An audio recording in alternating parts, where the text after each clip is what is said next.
प्रभू येशू ख्रिस्ताच्या सर्वश्रेष्ठ नावात आपणास अभिवादन. पवित्र शास्त्र बायबलमधून रोमकरासपत्र अध्याय 6 व वचन 23 मध्ये असे लिहिले आहे, कारण पापाचे वेतन मरण आहे, पण देवाचे कृपादान आपल्या प्रभू येशू ख्रिस्तामध्ये सार्वकालिक जीवन आहे. मनुष्य हा जन्मतःच पापी असल्यामुळे त्याच्यावर जन्मतःच मरणाची सत्ता असते. पापाचे वेतन मरण आहे. पापामुळे मनुष्य न्यायाच्या दिवशी सार्वकालिक अग्नीच्या सरोवरामध्ये टाकल्या जाणार आहे. हे दुसरे मरण होय.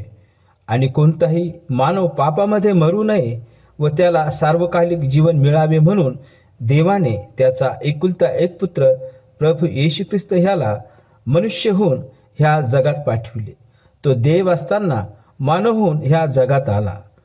मानवाने जे पापामुळे मरण कमावले होते ते मरण स्वतःवर घेण्यासाठी व मानवाला सार्वकालिक जीवन मिळावे म्हणून त्याने मानवजातीचे पाप स्वतःवर घेतले व मानवाच्या बदली तो देवपित्याच्या सामोरे गेला व सर्व मानवाचे मरण एकट्या प्रभू येशू ख्रिस्ताने वधस्तंभावर सहन केले. देवाने त्याला मरणातून तिसरे दिवशी उठविले व त्याला न्याय करण्याचा अधिकार दिला.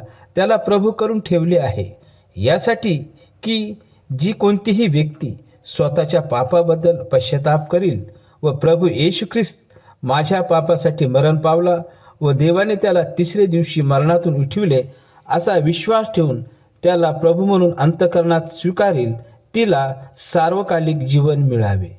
देव करो तुम्ही ह्या सर्व गोष्टींवर विश्वास ठेवून देवाचे जे कृपादान ख्रिस्तामध्ये सार्वकालिक जीवन आहे हे तुम्हाला मिळो.